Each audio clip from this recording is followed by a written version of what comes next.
Students, how are you all? I hope you are very well at your home. As you know, I am your SST teacher and this is your SST geography book, The Earth Our Habitat Part 1 textbook in geography for class 6th. So students, today we are going to read our remaining part of our chapter number 5. So start. Hydrosphere. The Earth is called the blue planet. More than 71% of the Earth is covered with water and 29% with land. Hydrosphere consist of water in all its form. जो अर्थ है वो हम उसको क्या कहते हैं, blue planet कहते हैं ना. जो अर्थ का 71% जो एरिया है वो किससे कवर्ड है, वाटर से, और जो 29% एरिया है वो लैंड से कवर्ड. ठीक है.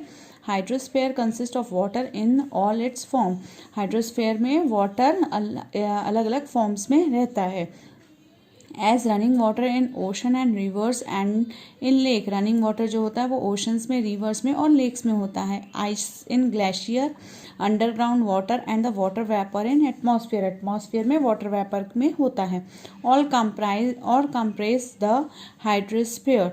More than 97% of the earth water is found in the ocean and it's too salty for human use. A large proportions of the rest of the water is in the form of ice sheet and glacier or underground, and a very small percentage is available as fresh water for human. अब जो 97% पानी जो है अर्थ के अंदर वो किस में है, महासागरों में है और समुद्र में है. लेकिन वो कैसा पानी है, वो सॉल्टी वाटर है, वो पीने लायक पानी नहीं है. और वाटर जो है वो कैसा है, ग्लेशियर से आता है. आइस शीट्स होती है उनमें आता है, और ग्राउंड में आता है. बहुत ही कम परसेंटेज है ऐसा फ्रेश वाटर हमारी अर्थ पे अवेलेबल है जिसको कि ह्यूमन बीइंग पी सकते हैं. मोस्टली वाटर क्या है, वो सॉल्टी वाटर है. Hence despite being a blue planet we face a shortage of water. मतलब ब्लू प्लैनेट होने पर भी हमें पानी की कमी महसूस होती है. Oceans are the major part of hydrosphere. Oceans जो हैं वो बहुत ही एक मेजर पार्ट होता है किसका, हाइड्रोस्फीयर का. They are all interconnected. वो सभी अंदर से एक दूसरे से कनेक्टेड होते हैं. The ocean waters are always moving. Ocean का जो वाटर होता है वो हमेशा मूव करता रहता है. The 3 chief movements of the ocean waters are waves, tides and the ocean currents. और जो ओशन का जो वाटर मूव करता है वो किन 3 चीज़ों पर मूव करता है, वाटर वेव्स पे, टाइड्स पे और ओशन करेंट्स पे मूव करता है. The 5 major oceans are the Pacific Ocean, Atlantic Ocean, Indian Ocean and Southern Ocean. 5 major oceans जो हैं वो कौन कौन से हैं, पैसिफिक ओशन है, अटलांटिक ओशन है, इंडियन ओशन है, सदर्न ओशन है और आर्कटिक ओशन है. सदर्न ओशन को हम एंटार्क्टिक भी बोलते हैं. In order of their size, उनकी साइज के accordingly. The Pacific Ocean is the largest ocean. Pacific Ocean जो है वो सबसे बड़ा ओशन है. It is a spread over 1/3 of the earth. ये अर्थ के 1/3 भाग में फैला हुआ है. Marina trench is the deepest part of the earth. और जो मरीना ट्रेंच है वो सबसे गहरा भाग है ओशन का अर्थ पे. Lies in the Pacific Ocean, जो कि किसके अंदर है मरीना ट्रेंच, पैसिफिक ओशन में. The Pacific Ocean is almost circular in shape. Pacific ocean का जो शेप है वो सर्कुलर शेप में है. Asia and Australia, north and south America surrounded it. इसके चारों तरफ क्या क्या है, एशिया है, ऑस्ट्रेलिया है, नॉर्थ अमेरिका है और साउथ अमेरिका है. Look at the map and find out the location of the continent around the Pacific ocean. अब आप मैप देखिए और उसमें फाइंड आउट करिए.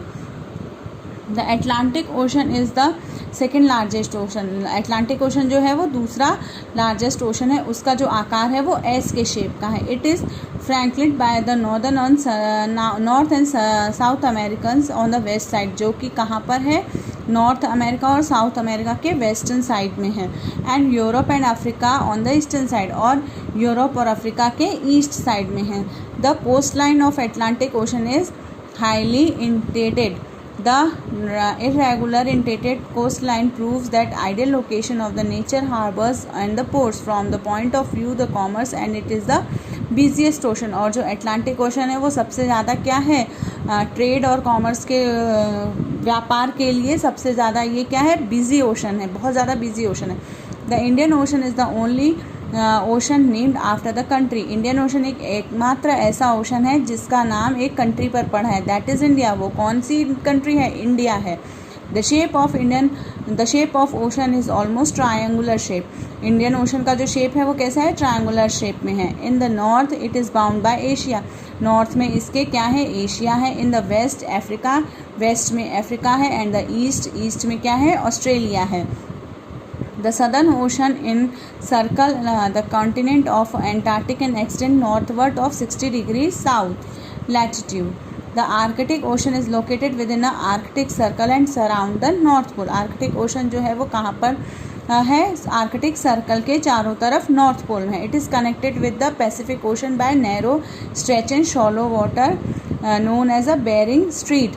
और ये किससे कनेक्टेड है? पैसिफिक ओशन से एक पतली सी स्ट्रेच की हुई मतलब बहुत पतली सी रेखा, क्या बोलते हैं उसको, उससे कनेक्टेड है, जिसको कि क्या? बेरिंग स्ट्रीट कहा जाता है। It is bound by northern coast of the North America and Eurasia, जो कि कहाँ पर है? नॉर्थ अमेरिका में है। ये नॉर्दर्न कोस्ट में पड़ता है, जो कि नॉर्थ अमेरिका और यूरेशिया में है। Now atmosphere. The earth is surrounded by the layer of the gas called as atmosphere. Earth के चारों तरफ जो एक लेयर होती है गैसेस की, उसको हम क्या बोलते हैं? Atmosphere. This thin blanket of air is an integral and important aspect of planet, जो कि हमारे ग्रहों के चारों तरफ होती है। It provides us with the air we breathe and protects us from an harmful effect and sunrays, जो कि हमें क्या प्रोवाइड करती है? सांस लेने में हमें मदद करती है और हमें हार्मफुल सनरेज, जो हार्मफुल सनरेजेस होती हैं उनसे हमें बचाती हैं।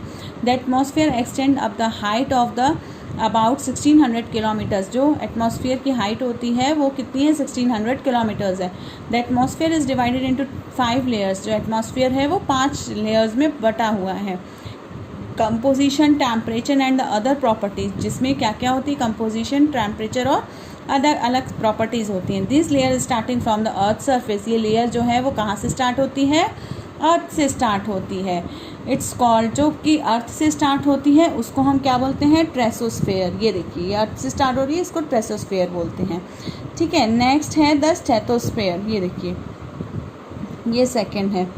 फिर उसके बाद द मेसोस्फेयर, उसके ऊपर आती है मेसोस्फेयर, फिर आती है थर्मोस्फेयर एंड फिर आती है एक्सपोस्फेयर। ये सब में अलग अलग चीज़ें उड़ती हैं। देखिए, इसमें हॉट एयर बलून्स उड़ रहे हैं, फिर यहाँ पे प्लेन्स उड़ते हैं, फिर रॉकेट्स उड़ते हैं, फिर उसके बाद हमारे अलग अलग मतलब जो भी रॉकेट लॉन्चर्स वगैरह, ये सारी चीज़ें इस लेयर्स में उड़ाई जाती हैं। The atmosphere is compose mainly nitrogen and oxygen. Atmosphere में कौन कौन सी गैसेस होती हैं? मोस्टली नाइट्रोजन और ऑक्सीजन होती है, which make up 99% of clean dry air. जो दोनों एयर मिलकर हमें 99% क्लीन और ड्राई एयर देती हैं। Nitrogen 78%, oxygen 21% and other gases like carbon dioxide, organ and other compress 1% by the volume. Nitrogen जो होती है एयर में वो 78% होती है और ऑक्सीजन जो होती है वो 21% होती है। इसके अलावा बहुत सारी गैसेस भी होती हैं इन सब के साथ, जिसमें जो सारी गैसेस का वॉल्यूम होता है वो 1% होता है। Oxygen is the breath of life while nitrogen helps in growth of living organism. जहाँ पर ऑक्सीजन जो है वो सांस लेने के काम में आती है और नाइट्रोजन जो है वो लिविंग ऑर्गेनिज्म को बढ़ाने के काम में आता है। Carbon dioxide through present in a minute amount, और जो कार्बन डाइऑक्साइड है वो हमारे एटमॉस्फेयर में बहुत ही कम मात्रा में पाई जाती है। Is important as absorb heat and radiant by the earth, जो कि बहुत इम्पॉर्टेंट है। जो क्या करती है? जो हीट होती है, सन से आने वाली जो हीट होती है उसको क्या करती है? वो एब्जॉर्ब करती है। There by keeping the planet warm, जो कि प्लैनेट्स को गर्म रखती है। It is also essential for growth of plants, और ये भी प्लांट्स की ग्रोथ के लिए बहुत एसेंशियल, बहुत ज़रूरी होती है।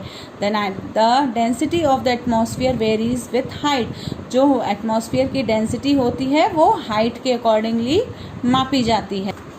It is maximum at the sea level and the decrease rapidly we go, जो कि बहुत ज़्यादा कहाँ होती है, सी लेवल पे होती है और धीरे धीरे घटती जाती है। You know the climbers experience problem breathing due this decrease in the density of air. आपने देखा है कि जो क्लाइंबर्स होते हैं उनको जब वो पहाड़ पर चढ़ते हैं तो उनको सांस लेने में दिक्कत होती है। क्यों होती है? क्योंकि वहाँ पर एयर धीरे धीरे क्या होने लगती है, कम होने लगती है। They have carry with them oxygen cylinder to be able to breathe at the high altitude. वो अपने साथ, जो क्लाइंबर्स होते हैं, अपने साथ ऑक्सीजन सिलेंडर रखते हैं जो कि उनको ऊंचाई पर जाके उनको सांस लेने में मदद करती है। The temperature is also decrease as we go to upward. जब हम ऊपर की तरफ जाते हैं तो टेम्परेचर क्या होता है, कम होता जाता है। The atmosphere extracts pressure on the earth. This varies from the place to place. Some areas experience high pressure and some areas are low pressure. ये place to place vary करता है। कुछ एरिया में high pressure होता है और कुछ areas में low pressure होता है। Air moves from high pressure to low pressure. जो हवाएं होती हैं वो high pressure से low pressure की ओर चलती हैं। Moving air is known as wind. जो चलती हुई हवाएं होती हैं उनको हम क्या बोलते हैं, wind बोलते हैं। Now biosphere the domain of life. अब बायोस्फीयर में क्या होती है, लाइफ होती है ना। The biosphere is a narrow zone to connect between the land, water and air. Biosphere एक ऐसा जोन है जहाँ पर तीनों चीज़ें पाई जाती हैं, लैंड, वाटर और air. It is in zone that life that is unique to this planet. ये इस जोन में लाइफ होती है इसलिए इसे यूनिक प्लानट कहते हैं। देयर आर सेवरल स्पीशीज और organism that vary in size from microbes and bacteria, huge mammals, all living organisms including humans are linked in each other to the biosphere of survival. इस biosphere में सभी चीज़ें living things पाए जाते हैं, जैसे mammals हो गए, बैक्टीरिया हो गए, माइक्रोब्स हो गए, ह्यूमंस हो गए, सब एक दूसरे से क्या होते हैं, लिंक्ड होते हैं। The organism in the biosphere may be broadly divided into a plant kingdom and the animals kingdom. The three domains of the earth interact with each other and affect other to some way or the other. For example, cutting the forest and fulfilling our needs of wood, or clearing the land for agriculture may lands feast removal for soil from slope. Similarly, the earth's surface may be changed due to natural climates like earthquake. For example, there could be submerged of land happened in the case tsunami recently. Parts of Andaman and Nicobar Islands were submerged under water. Discharge of waste materials into lakes and river makes unsuitable for human uses. It is also damaged other form of life. Emission from the industries, thermal power plants and vehicles polluted the air. Carbon dioxide, CO2, is the important constitute of air, but increase in the amount of CO2 leads the increase the global temperature. This is termed as a global warming. There is a thus a need limit to use resources in the earth to maintain the balance of nature between the domains of the lithosphere, atmosphere and hydrosphere. अब biosphere में बहुत सारी चीज़ें होती हैं, जैसे हम सभी चीज़ें एक दूसरे पर डिपेंड करती हैं। जैसे लकड़ियाँ होती हैं, लकड़ियाँ काट के हम अपनी नीड्स को पूरी करते हैं।